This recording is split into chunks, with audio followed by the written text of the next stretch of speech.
My sister's boyfriend got her on drugs. It changed everything and tore our family apart. I never thought the person who'd break my trust the hardest would be my own sister. But here I am, sitting in my room, heart pounding, trying to make sense of what I just found out.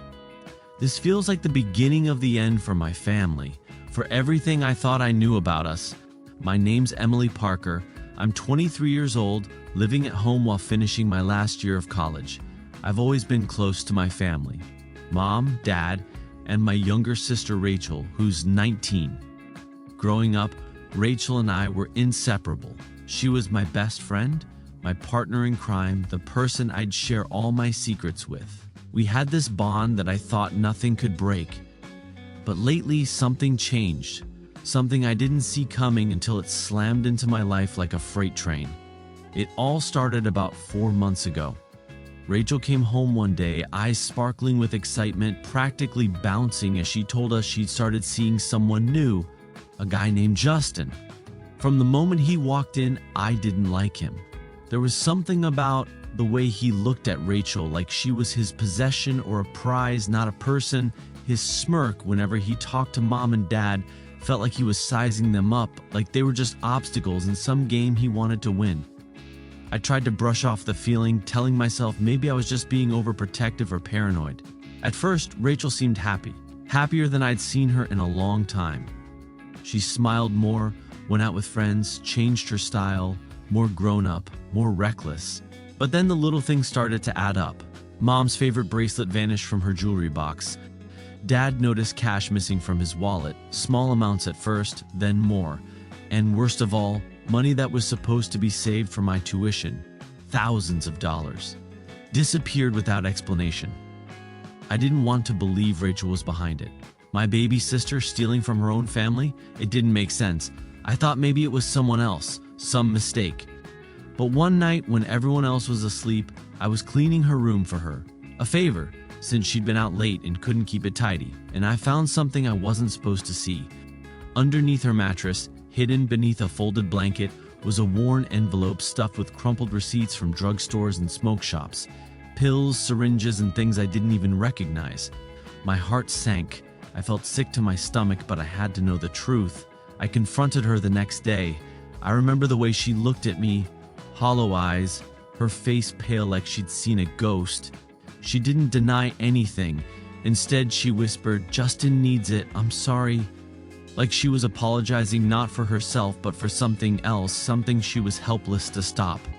That moment shattered something inside me, not just because she was stealing from us, but because I saw the Rachel I loved disappearing before my eyes. The sister I knew was gone, replaced by someone I didn't recognize. It was like watching a slow-motion crash you can't stop. I told mom and dad the next morning. Their reaction was a mix of fury and heartbreak. They confronted Rachel together. She broke down, crying and begging for forgiveness, denying most of it but promising she'd change. But the trust, the foundation of our family, was already broken, shattered beyond repair. Now I'm stuck in this nightmare, trying to hold my family together while watching Rachel spiral deeper and deeper into Justin's world. I don't know if she's addicted to the drugs, addicted to him, or addicted to the power of lying and stealing. What terrifies me the most is that nobody else seems to see how bad it's getting, except me. At night, I lie awake wondering if Rachel can be saved, or if this is the beginning of her destruction, and I wonder if our family will ever be whole again. I don't know how this story ends. I only know one thing, it's just the beginning. The days after I confronted Rachel were some of the hardest I've ever faced. Mom and Dad tried to hold everything together, but the cracks in our family were impossible to hide. At the dinner table, there was a silence thicker than any words could cut through. Every glance was loaded with suspicion and disappointment. Rachel barely spoke. When she did, it was short, defensive, like she was already preparing to run away. I felt like I was watching a stranger live in my own house.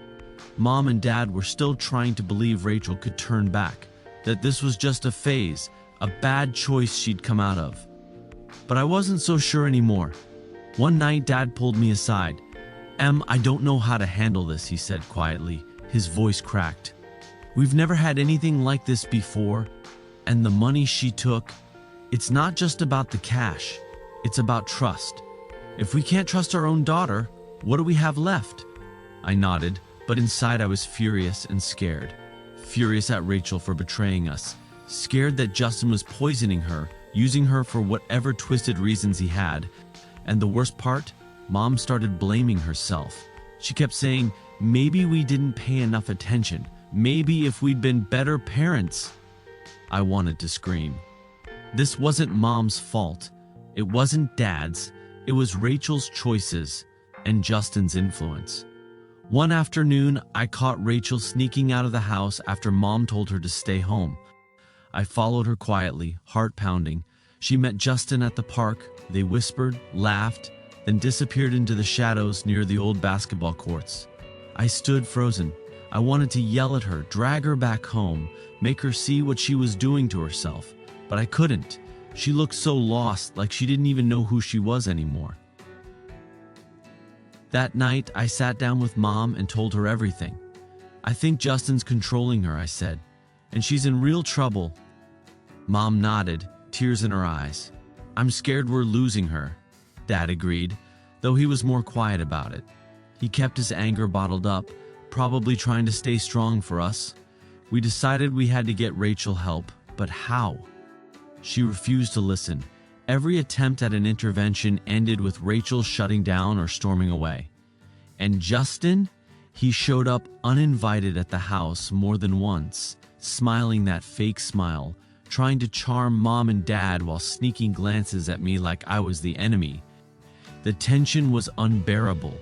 Our house didn't feel like a home anymore.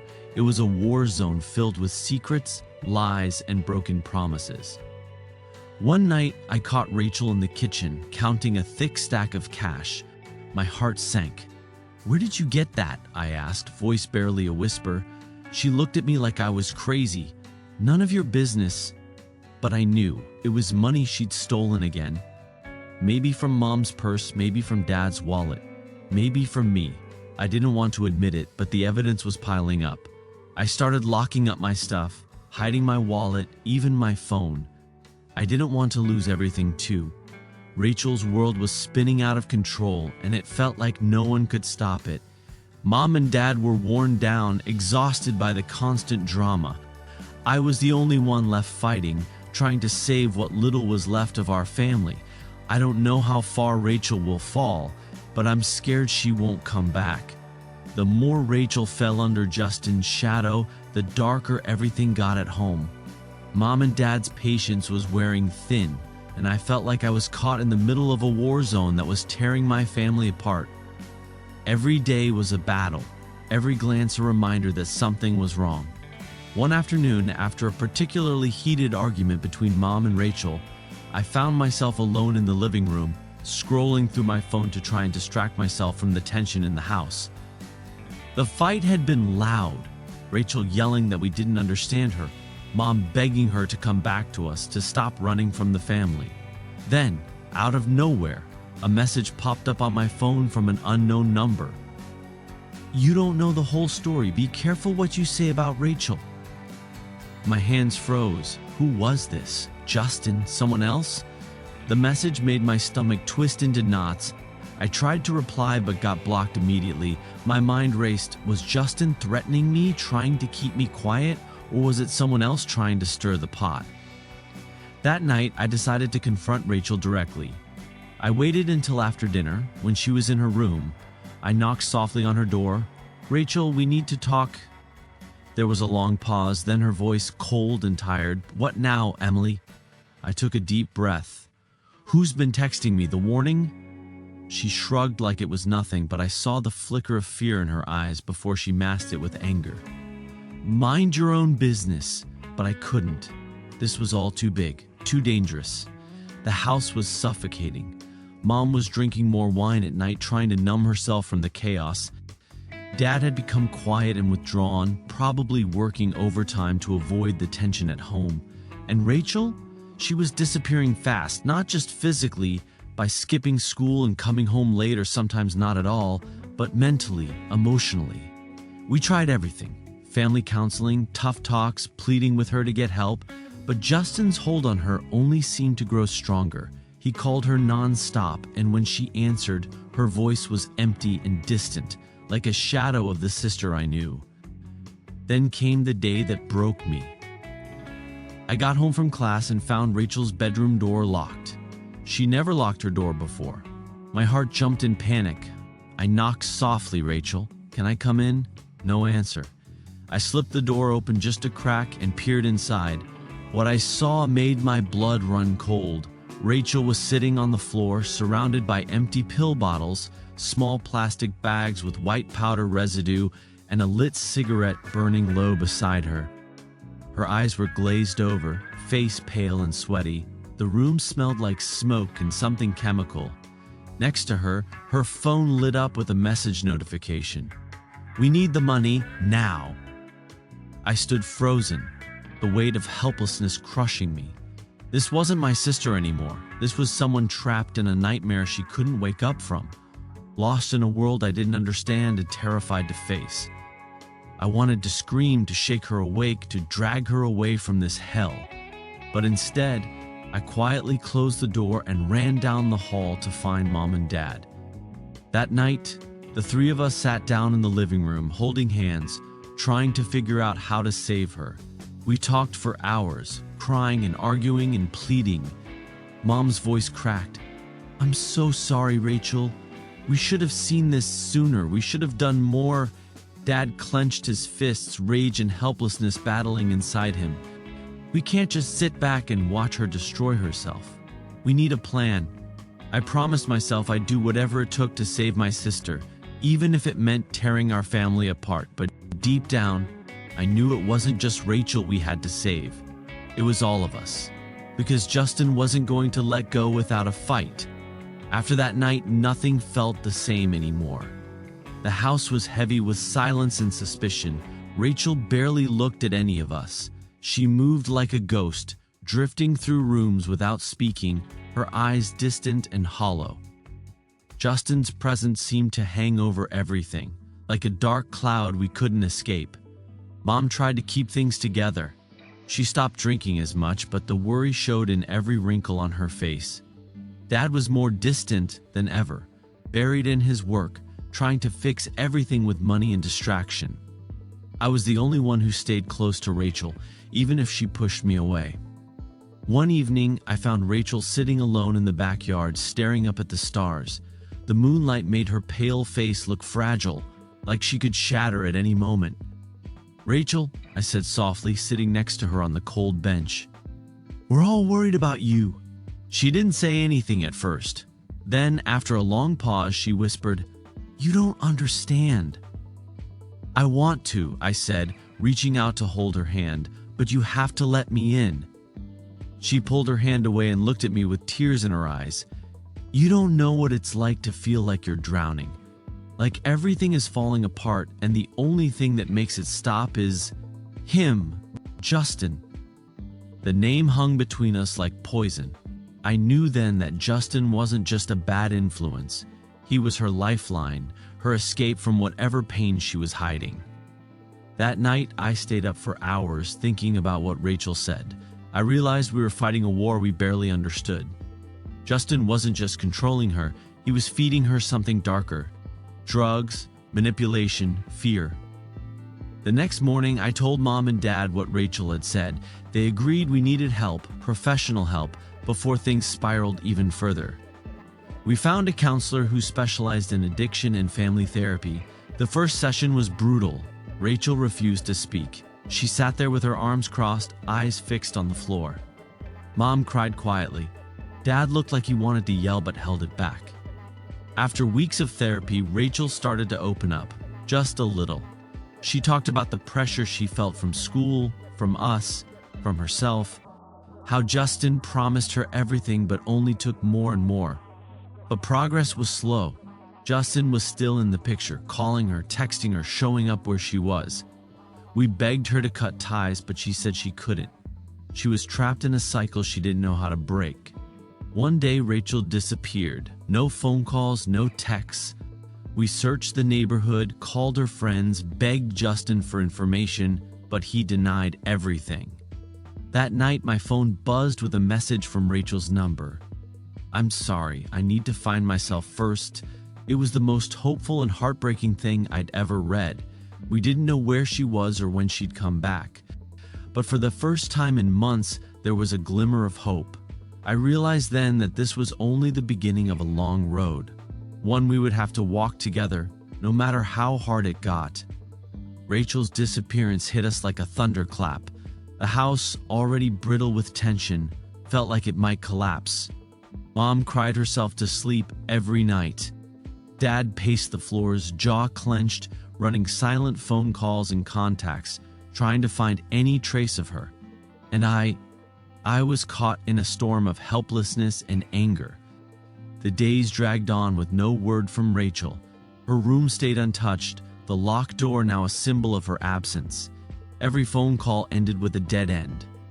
Justin went dark, suddenly unreachable, his smarmy grin erased behind a wall of silence. The police were involved after a week, but without evidence, it was a frustrating search, filled with vague leads and dead ends. The thought that Rachel might be lost in a world far worse than we imagined was unbearable. I kept replaying her last message over and over in my head. "I'm sorry. I need to find myself first." What did that mean? Was she really trying to escape Justin, or was she sinking deeper into his dark world? One afternoon, while helping Mom clean out Rachel's closet, I found a small notebook hidden behind a pile of clothes. It was Rachel's journal. The pages were filled with messy handwriting, raw, honest, and broken. She wrote about the pressure she felt at school, the constant fear of failing, and the feeling that nobody really understood her. But more than that, she wrote about Justin, how he was the only one who made her feel alive, even when it was killing her, how his promises were a twisted kind of love that pulled her deeper into darkness. Reading her words crushed me. I cried silently, wishing I could reach her, tell her she wasn't alone. But the truth was, I didn't know how to reach a girl lost in a storm she refused to face. Meanwhile, at home, Mom and Dad were unraveling. Mom stopped going to work, spending her days on the couch, staring blankly at the TV. Dad's once steady hands trembled now, his anger turning inward. Our family was breaking apart, piece by piece. One night, I overheard them arguing in the kitchen. Dad shouted, "We can't keep waiting. We need to do something drastic." Mom whispered back, "What? Send her to rehab? Lock her up? She's our daughter, not a criminal." The fight ended with no solution, just more pain and frustration. Then, out of nowhere, we got a call from a woman named Lisa who said she'd seen Rachel at a halfway house for teens struggling with addiction. It was a glimmer of hope, but it also terrified us. How deep had Rachel fallen? What was she doing there? Was she ready to fight? We decided to visit Lisa's halfway house the next day. Walking through the doors, I felt like I was stepping into a different world, one filled with pain and hope, tears and small victories. Rachel was there, but she was different. Her eyes looked tired but clearer, like she was starting to come back to herself. When I saw her, I wanted to run and hug her, tell her everything would be okay. But she looked at me with a guarded expression, like she wasn't sure if she could trust me anymore. "It's hard," she said quietly, "but I want to try. I want to be free." For the first time in a long time, I believed her. The next weeks were filled with visits, counseling sessions, and painful conversations.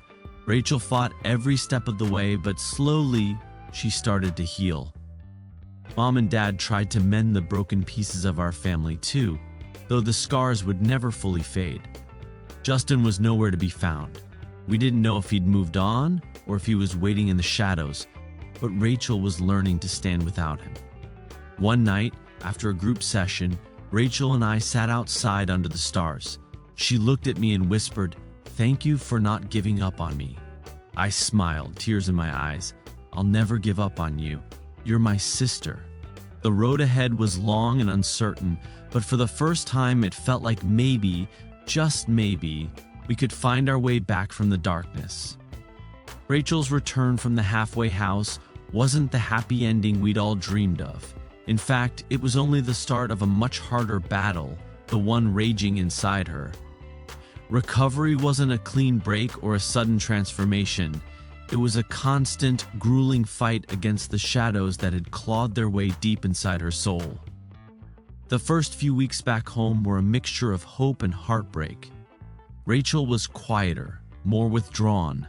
Sometimes she'd laugh with us, but those moments felt fragile, like glass waiting to shatter. Other times, she'd lock herself in her room for hours, staring blankly at the walls, lost in memories she couldn't escape. Mom tried to keep the peace, cooking dinners and sitting with her quietly. Dad was more distant than ever, struggling to balance his frustration with his desperate hope that Rachel would pull through. And me? I became her anchor, the one person she could lean on when the darkness threatened to drag her under again.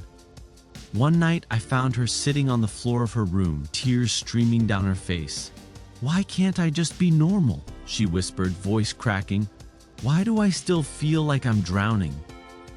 I sat beside her, pulling her into a shaky hug. Because healing isn't easy. You're fighting battles most people don't even see. She looked up at me, eyes full of pain. "But what if I lose? What if I'm never the same?" "I don't care if you're never the same," I said firmly. "I care that you keep fighting." Rachel nodded, but I could see the fear in her eyes, the fear that Justin's shadow still haunted her, that the temptation was never far away. And she wasn't wrong. One afternoon while I was at work, Mom called me frantic. Rachel had disappeared again, just like before. This time, though, it was worse.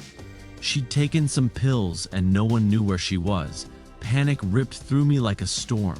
I dropped everything and rushed home. Mom was crying, Dad was pacing. We called the hospital, the police, anyone who might have seen her. After hours of searching, Rachel finally showed up on the doorstep, shaky and pale but alive. She avoided our questions, retreating to her room without a word. That night, I sat outside her door, listening to the silence. The battle wasn't over. It was just changing shape. The next day, Rachel finally spoke. "I'm sorry," she said quietly. "I'm scared. I want to be better, but it's so hard." "I know," I said, "and it's okay to be scared, but you're not alone." We started going to therapy together, family sessions where we could all say what we felt without fear. It wasn't easy. We fought, we cried, we stumbled. But slowly we began to understand each other again. Meanwhile, Justin was still out there, a shadow looming over us all. One day, Dad caught a glimpse of him near the neighborhood, watching the house from a distance. It was like the past was refusing to let go.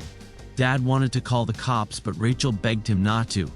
"I don't want him involved," she said. "I need to do this myself." It was another reminder that Justin's grip was still strong, even from afar. But Rachel was changing. She started finding small joys again, baking cookies, taking walks with me, even talking about school and future plans. She wasn't the same girl we lost, but maybe she didn't have to be. Maybe she could be better. One evening after dinner, Rachel pulled out that old notebook I'd found months ago. She showed me a new entry. "Today I took the first step toward freedom. It's scary, but I'm ready to fight for myself." I smiled, feeling a spark of hope I hadn't felt in a long time. The road ahead was still full of shadows, but for the first time, I believed we could make it through. Because family isn't just blood, it's the fight to hold each other up, no matter how hard it gets. The fragile hope we'd been clinging to felt like a candle flickering in a storm. Rachel was trying, yes, but the past has a way of pulling you back when you least expect it. And Justin? He was the storm waiting to blow that candle out. It started with small things. Rachel would get tense when the phone rang, jumpy when a car drove by the house, or freeze when we mentioned Justin's name. We thought she was healing, but the cracks were still there, deep, jagged, and dangerous. One late night, I woke up to the sound of whispering outside my bedroom window. I peeked out and saw a figure lurking in the shadows near the porch, tall, familiar. My heart slammed against my ribs. It was Justin. I wanted to scream, to call the cops, but Rachel begged me not to. If he gets arrested, he'll come after me.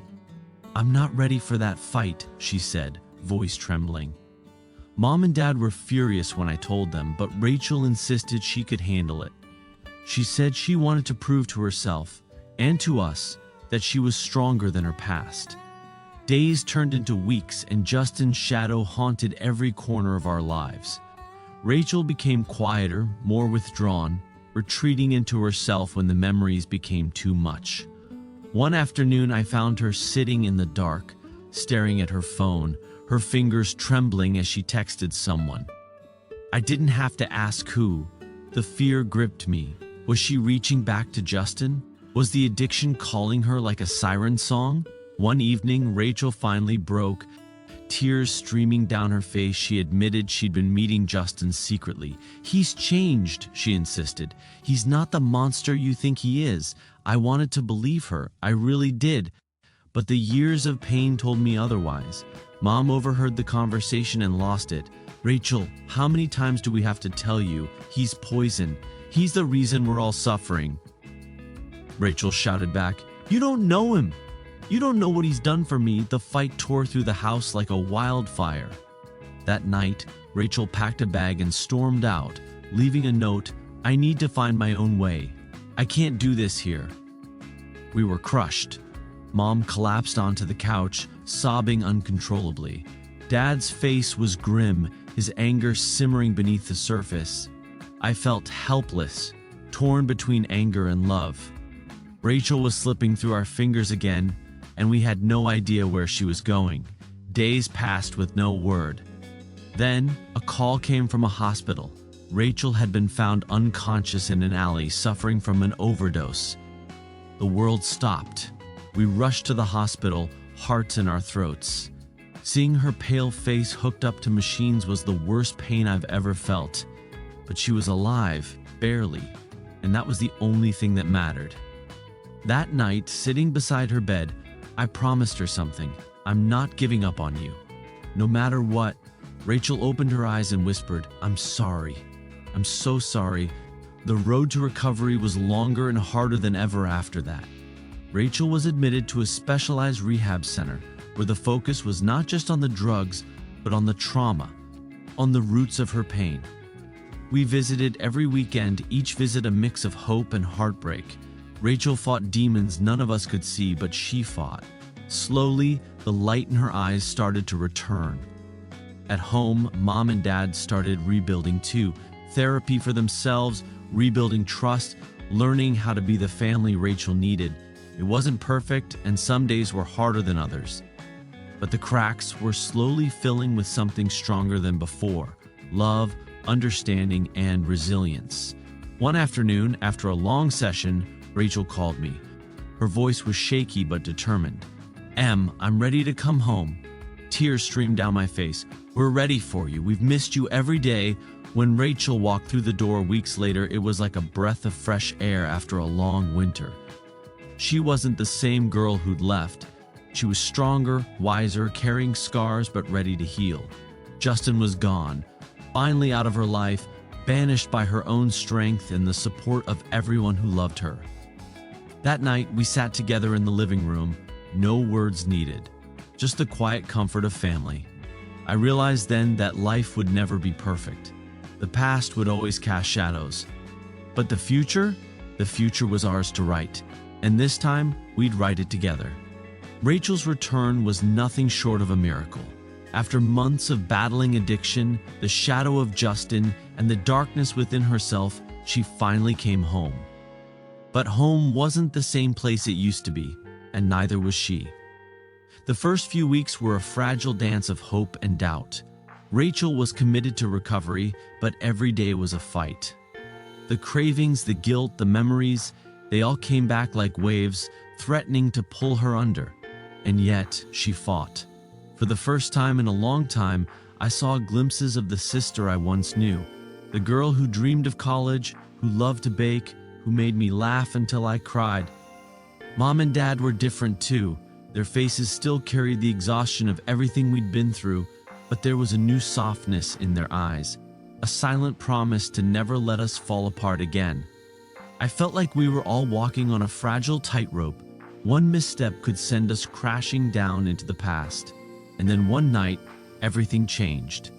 Rachel was sitting on the porch steps, the night cool around us. She looked at me, eyes tired but clear. "Emily," she said quietly, "there's something I need to tell you." I nodded, heart pounding. "I'm not sure if I'm going to make it," she said. "I've been fighting so hard, but sometimes the weight of everything, the mistakes, the pain, it feels like too much." I blinked back, tears shaking my head. "No, you're stronger than that. You're here, you're fighting, we're all here with you." She smiled sadly. "I want to believe that, but sometimes I wonder if I'm broken beyond repair." We sat there, the silence stretching between us, filled with years of heartbreak, fear, and love. That night I realized something. Healing isn't a straight path. It's messy, it's painful, and sometimes it doesn't end the way you hope. The days that followed were some of the hardest. Rachel struggled with her emotions, with her sobriety. Some nights she would cry herself to sleep, other times she would lash out, scared and angry. But through it all, we stood by her, we fought for her, we loved her. Then one morning, Rachel disappeared again. No note, no warning. Panic gripped me like a vice. Mom called the police immediately. Dad didn't say a word, just clenched his fists and stared out the window, his face pale. I stayed up all night, texting her, calling her friends, trying to find any clue. Hours passed with no response. The fear was unbearable. Finally, a text came through. "I need to find peace. I'm sorry." My world shattered. I rushed to the hospital where Rachel had been found, this time after a suicide attempt. She was fragile, broken, but alive. The doctor said it was touch and go, and that recovery would be even more difficult this time. Sitting by her bedside, I held her hand, tears streaming down my face. "You're not alone. We're going to get through this." Together, Mom and Dad arrived, their faces worn but hopeful.